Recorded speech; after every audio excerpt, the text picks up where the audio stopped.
अस्सलाम वालेकुम। रक्षंदा तस्नीम, प्यामी खैबर न्यूज़ से। इस वक्त हम मौजूद हैं लियाकत बाग में, धरने वाली जगह पर, जहां पर धरना दे रखा है जमात इस्लामी ने और आज पूरे 9 दिन हो गए हैं इस धरने को जारी हुए थे। जमात इस्लामी के कारकुन महंगाई और बिजली के बिलों के खिलाफ जब धरने के लिए यहाँ पर आए तो इब्तदाई तौर पर उन्हें मुश्किलात का सामना था, लेकिन उसके बाद फिर लियाकत बाग में मेट्रो का जो स्टेशन है उसके पुल के साथ इन लोगों ने अपना ठिकाना बनाया और यहीं पर बैठ गए। अब पिछले 8 दिन से इनका क्याम जारी है, 9वां दिन जारी है। आज 9वां दिन है इस धरने को। यहाँ पर रोजाना इनके जमात इस्लामी के लीडर जो हैं वो आकर इनसे खिताब करते हैं और जो कारकुन हैं उनके हौसले को बढ़ाते हैं। हमारे पास इस वक्त यहाँ पर मौजूद हैं सिद्रा, जो कि कवर करती हैं इस धरने को।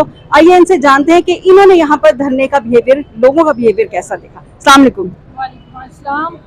सिद्रा, यहाँ पर आपने जो देखा कि धरने में लोगों का रवैया कैसा है और इनका एतमाद कैसा है? जी का बहुत शुक्रिया। पहले फर्स्ट ऑफ ऑल तो क्या आपने मुझे बोलने का मौका दिया। फर्स्ट ऑफ ऑल देखिए कि धरना बहुत इखलाक के दायरे में, जैसे हम कहते हैं कि जो एम्बुलेंस आती है रास्ते रुकना नहीं चाहिए, वो बिल्कुल सही चल रही है। मेट्रो भी चल रही है और भी दूसरे जो आमद रफ्ता वो चल रही हैं। लेकिन बात यह है कि जो मसला है वो मेरा और आपका मसला नहीं है, पूरे पाकिस्तान का मसला है। बिजली, महंगाई और टैक्सेस जो लगाए जा रहे हैं वो अपने हक हम मांग रहे हैं कि हमारा हक हमें मिलना चाहिए। हम पाकिस्तान में रह के अगर अपना हक नहीं मांग सकते तो किससे मांगे? तो ये तो आप हमें वो बात बता रही ना कि जो इनका यहाँ पर बैठने का मकसद है या जो बात ये करते हैं, तो मैं आपसे ये जानना चाह रही हूँ कि जैसे आपने कहा कि ये यहाँ पर ट्रैफिक भी रवां दवां है, तो इसका मतलब है कि जो जमात इस्लामी के कारकुन हैं वो क्या ताउन कर रहे हैं कि जो SOPs हैं उनका ख्याल रखा जाए? बिल्कुल, वो अपने SOPs के मुताबिक धरना लेकर चल रहे हैं। और मैं अक्सर रात को इधर से गुजरती हूँ और मैं इस धरने को कवर भी करती हूँ। लेकिन बात ये है कि आपका और मेरा मसला नहीं है, ठीक है। हमें निकलना पड़ेगा, हमें अपने हकूक की जंग लड़नी पड़ेगी। इनके मामलात अगर हम देखें कि ये तो अपनी जगह पे ठीक है, SOPs को फॉलो कर रहे हैं, लेकिन अब हमें ये भी देखना है कि जो आला इक़्तिदार में लोग बैठे हुए हैं वो भी इस पर नोटिस लें कि हमारी आवाम बाहर सड़कों पे है, तो उसके मुतालबात जो है वो पूरा करें। बिल्कुल ठीक है, ऐसा ही चलेगा। आप जब यहाँ पे आती हैं तो आपने मर्द हजरात के साथ यहाँ खवातीन की कितनी बड़ी तादाद को देखा है? बहुत बड़ी तादाद होती है माशाल्लाह। रात को इधर कहते हैं सुई रखने की जगह नहीं मिलती, इतने आवाम होती है। यहाँ कमेटी चौक से लेके लियाकत बाग आगे अमीर हसन चौक तक आवाम ही आवाम होती है। नाजरीन, हमें मसाइल हैं और पाकिस्तान इस वक्त नाजुक दौर से गुजर रहा है। ये सुनते सुनते हमें भी 75 साल हो गए। पिछले 75 साल से पाकिस्तान नाजुक दौर से ही गुजर रहा है, लेकिन इसके साथ साथ हम सबको एक दूसरे के रिस्पेक्ट का ख्याल रखना बहुत ज़रूरी है। अपने मुतालबात के लिए आवाज़ उठाना बहुत अच्छी बात है, बहादुरी की बात है कि आपके अंदर इतना शऊर होना चाहिए कि अपने हक़ के लिए आवाज़ उठा सके। लेकिन अपने हक़ के लिए आवाज़ उठाते वक्त ये ख्याल ज़रूर रखना चाहिए कि किसी दूसरे का हक़ मुतासर ना हो। लियाकत बाग में जारी इस धरने में इस वक्त हमारे साथ यहाँ पर जमात इस्लामी के कारकुन मौजूद हैं। इनसे जानते हैं कि ये यहाँ पर कब से मौजूद हैं। अस्सलाम वालेकुम। नाम बताइएगा अपना, ये बताइएगा कि कब से हैं आप? मेरा नाम फरहान अब्दुल्ला है, हम आए तहसील सादिकाबाद से। अच्छा। और मुझे आज दूसरा दिन है इधर आए हुए। ऐसे 8 दिन से हमारे जो बाकी लोग हैं 8 पहले दिन से इधर मौजूद हैं। और इधर हमारा जो प्रोग्राम चला तकरीबन सुबह 10 बजे के करीब लोग इकट्ठा होना शुरू हो जाते हैं और रात 11 साढ़े 11 बजे तक हाफिज साहब की तकरीर के ख़त्म होने के बाद इधर से रवाना होते हैं। लेकिन उस रात में फिर भी कुछ लोग इधर रहते हैं और कुछ लोग चले जाते हैं। इधर से जो लोकल होते हैं वो मोस्टली घरों में चले जाते हैं, जो बाहर से आए हैं सभी इधर होते हैं। ठीक है, जिस तरह से आपने बताया कि आप खुद सादकाबाद से आए हुए हैं, तो यहाँ पर जब आपने लोगों को देखा है, यहाँ पर जो लोग मौजूद हैं वो पाकिस्तान के किस किस हिस्से से आए हुए हैं? यहाँ पे इधर KPK से भी आए हुए हैं, पंजाब से भी आए हुए हैं, यानी कि सराउंडिंग लाहौर से भी सारे इधर से आए हुए हैं लोग। और हमने बहुत सारे ऐसे लोगों को भी देखा है, जब बाहर बैठे होते हैं हम तो लोग आके पूछते हैं कि हाफिज साहब कब आ रहे हैं, हाफिज साहब कब आएंगे, कितने बजे उनकी स्पीच शुरू होगी, तो पूछ के जाते हैं। फिर वो हमें बताते हैं कि हमने किस वक्त हम आए, जो प्रॉपर जब हाफिज साहब आ जाएंगे। तो मैं आपसे ये भी जानना चाहूंगी कि जब तक आपके जो लीडर हजरात आते हैं और यहाँ पे स्पीचेस होती है स्टेज पर, उससे पहले जब आप सारे कारकुन बैठे होते हैं और आपस में गुफ्तगू होती है, तो ज्यादातर गुफ्तगू का महवर क्या होता है? ज्यादातर गुफ्तगू का महवर हाफिज साहब ही होते हैं कि हमने इधर से उठना है। उस वक्त होते हैं जब तक हमारे मुतालबात मंजूर नहीं होते हम इधर से नहीं जाएंगे, जब तक हमारे हाफिज साहब कहते नहीं कि हम आज हमारे मुतालबात मंजूर हो गए और हमने इधर से चले जाना, जब तक ये वाइंड हाफिज साहब नहीं करेंगे उस वक्त तक इधर से कोई नहीं लेगा। तो बेसिकली आप अगर 2 पॉइंट्स अपने बता सकें कौन से पॉइंट पूछना चाहती जो हैं? आप पेश करते हैं धरने में। हाफिज साहब ने 10 मुतालबात रखे हैं अपने, और 10 के 10 पूरे होंगे तो 10 से जाएंगे, वरना नहीं जाएंगे। अच्छा, 1 2 3 भी नहीं, नहीं, सारे पूरे होंगे? सारे 10 के 10 मुतालबात मंजूर होंगे तो इधर से हिलेंगे, वरना इधर से नहीं जाएंगे। इंशाल्लाह इधर बैठे हैं। आपका बहुत शुक्रिया। यहाँ धरने में हमारे साथ सिक्योरिटी पर मामूर नौजवान मौजूद है। आइए इनसे जानते हैं कि धरने में सिक्योरिटी की क्या सूरत हाल है। अस्सलाम वालेकुम। आप कितने दिन से यहाँ मौजूद हैं? हम तकरीबन जब से धरना शुरू हुआ उसी दिन से हैं, तकरीबन 7 दिन हो गए। ठीक है। तो आप लोग जब यहाँ पे सिक्योरिटी के इंतजाम देखते हो तो सिक्योरिटी कैसे मेंटेन करते हैं? बस सब मिलकर कर लेते हैं। सिक्योरिटी के लिए यहाँ कितने लोग मौजूद हैं? तकरीबन 15 से 20 लोग हैं। 15 से 20 लोग हम लोग इधर मौजूद हैं, और 10 लोग जो हैं वो खाने के लिए हैं, 5 लोग हमारे कूड़ा उठाने के लिए, और 5 लोग हमारे पानी शानी देने के लिए। और बकाया जब मामलात हो जाते हैं, बारिश का मामलात होता है, रोज बारिश हो जाती है, रोज ये कारपेट जो होती है नीचे जो कारपेट पड़ी हुई है, ये आवाम उठा के पीछे फेंक देती है।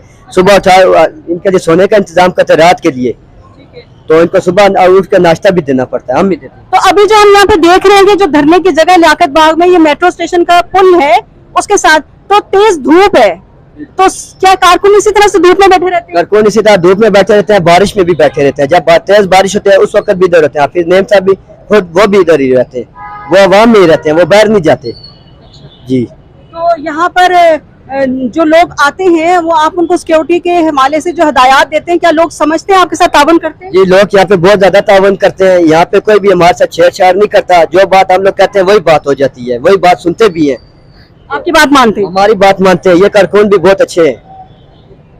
आप यहाँ पर किस तरह से ख्याल रखते हैं सबका? क्या क्या अच्छी काम की करते तरह हैं? खाना देते हैं, पानी देते हैं, और ये कारपेट शारपेट बिछाते हैं, चटाइयाँ जी। तो यहाँ पर लोग दिन में भी मौजूद रहते हैं, शाम को भी? किस वक्त ज्यादा होते हैं? तकरीबन 7 बजे से लेके 11 बजे तक होते हैं, फिर खाना शाना खाते हैं, फिर लोग चले जाते हैं। तकरीबन 200-300 बंदा इधर रहता है, जिनके लिए सोने का इंतजाम हम लोग करते हैं। बकाया सब चले जाते हैं वापस 7 बजे सुबह से वापस आ जाते हैं। आप भी यहाँ सिक्योरिटी टीम का हिस्सा हैं? जी, तो आप यहाँ पर क्या क्या काम करते हैं? मैं जाने की कहते हैं काम करता हूँ, इधर काम करता हूँ, तो खाना साना देता हूँ अच्छा, जी, 5 साढ़े साल को देता हूँ। ठीक है। तो लोग परेशान तो नहीं करते? नहीं, परेशान नहीं करते। जो हाफिज साहब की तकरीर हो या जैसे अभी लियाकत बलोच साहब की होनी है, तो लोग आराम से सुन लेते हैं? ये बिल्कुल आराम से सुनते हैं, कोई शोर शराबा नहीं करते, और कोई भी ऐसी वायलेशन नहीं होती यहाँ पे। यहाँ पे जो है ट्रैफिक है, पीछे देख सकते हैं, ट्रैफिक भी है हमारे पीछे, एम्बुलेंस के लिए भी जगह होती है, ट्रैफिक के लिए भी जगह होती है, और अगर ट्रैफिक बंद हो जाए हम खुद ही जाते हैं, हम खुद ही ट्रैफिक खोल के आते हैं। ये पीछे अभी भी देख सकते हैं, अभी भी ट्रैफिक चल रहा है। ठीक है। नाजरीन, जैसा कि आप देख सकते हैं कि धरना भी जारी है और साथ साथ ट्रैफिक भी जारी है, और साथ ही साथ सिक्योरिटी पर एहलकार मौजूद है। एक तरफ हमारे फोर्सेस के एहलकार भी नजर आते हैं जो हुकूमत पंजाब की तरफ से तैनात हैं, और दूसरी तरफ जमात इस्लामी के अपने कारकुन जो हैं वो भी लोगों की सिक्योरिटी पर मामूर हैं। जदीन साहब, आप खुद सीनियर जर्नलिस्ट हैं और यहाँ पर आप आते भी रहते हैं, और आप वसी एक अपना एक्सपोजर रखते हैं सहाफत के हवाले से, रिपोर्टिंग के हवाले से। तो रिपोर्टिंग के पर्सपेक्टिव से अगर मैं आपसे पूछूं तो यहाँ पर जो धरना जारी है और आप यहाँ पर आते हैं, विजिट करते हैं, तो आप क्या समझते हैं कि यहाँ पर जो लोग मौजूद हैं वो किस हद तक धरना करने में कामयाब रहे? आप बतौर सहाफ़ी अगर इस बात पे किया जाए, एनालिसिस किया जाए, तो उसमें ये है कि इस वक्त तमाम तर चीज़ों से बालातर होकर कि हर आदमी महंगाई की चक्की में पिस रहा है। हर इंसान, हर पाकिस्तानी, हर शहरी, हर औरत, हर मर्द, हर बूढ़ा, हर बच्चा, हर जवान। अब जमात इस्लामी जो है इस वक्त वो सिर्फ और सिर्फ इसी का ही एक वो अपना एजेंडा लेकर, नैरेटिव लेकर वो चली है। दो तो उसमें 10 नुकात हैं, लेकिन उसमें टॉप पर जो 3 नुकात हैं वो सबसे ज्यादा है। एक बिजली के मतलब है कि उसके बिलों को जो है सब्सिडाइज किया जाए और मिनिमम किया जाए जो उसके मुताबिक है।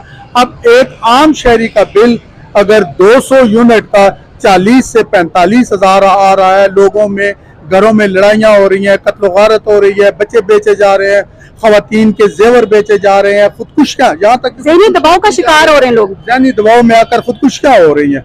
उसमें एक एजेंडे का ये है, एक आंसर है।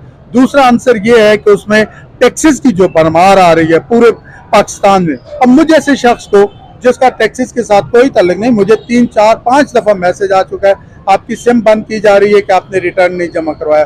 हमने तो कभी टैक्स जो थे वो तो आप मुतलका अथॉरिटीज तक पास जाते नहीं कि मैं तो नहीं हूँ? ये तो आएंगे, अब तो ये मैसेज आएंगे क्योंकि अब तो सबको हमने धारे में ले लिया है, चाहे वो रेडी वाला है, चाहे वो भीख मांगने वाला है, चाहे वो अफसर है, चाहे वो मातात है।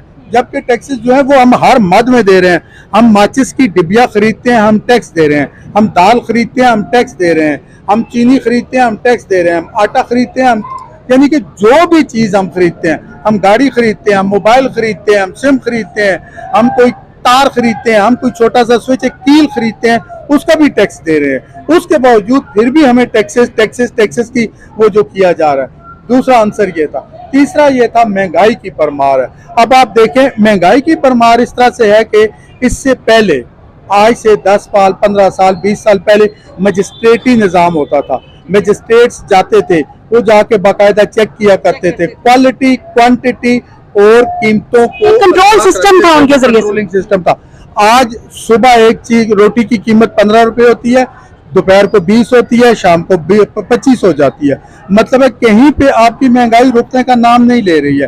किराए हैं वो किराए आपके बढ़ते जा रहे हैं, चाहे आपका पेट्रोल ऊपर जा रहा है नीचे जा रहा है, लेकिन महंगाई ऊपर जा रही है, किराए ऊपर ही जा रहे हैं, कभी किराए वापस नहीं हो रहे हैं। इसलिए यहाँ पर इनका ये धरना जो है अब इसके आ जाए इस अदराक की तरफ कि इन्होंने जो जगह मुंतखब की है लियाकत बाग चौक को, तो अब हम काफ़ी दिनों से आ रहे हैं, लेकिन उसमें हमने ये देखा है कि ना कहीं पे ट्रैफिक की रवानी में फ़र्क पड़ता है, ना एम्बुलेंस में, ना मरीजों में, और इनका अपना जो सिक्योरिटी का निज़ाम है उसके साथ साथ हमारे अपने जो कानून नाफिज करने वाले हुकूमत के इदारे हैं उनका भी इंतज़ाम जो है वो बिल्कुल अच्छा और ठीक जा रहा है। और तमाम तर मामला जो है वो अपनी तरफ से ये हुकूमत के खिलाफ जो धरना जा रहा है, ये पाकिस्तान की अवाम की वकालत की जा रही है। अगर वो उसको कोई समझे, ये तमाम तर बातों से हम बालातर होकर के एक बैसियत पाकिस्तानी, बैसियत इंसान, बैसियत शहरी, इस पे अगर वो करें, हम तबसरा करें, तो वो ये है इस वक्त हमें इसमें कोई सियासी अंसर नजर नहीं आया, कोई और किसी किस्म के कोई एजेंडा नजर नहीं आया। फिलहाल तक ये यही है कि ये अवाम का मुकदमा लड़ रहे हैं। इसी उम्मीद के साथ के हालात पुरअमन रहें और इन लोगों के जो मुतालबात हैं वो मुतलका हकाम तक ना सिर्फ पहुँचे बल्कि वहाँ सर अमली इक़दामात भी हमारे सामने आए। रक्षंदा तस्नीम अपने साथी रिपोर्टर्स के साथ प्यामे खैबर से, अल्लाह हाफ़िज़।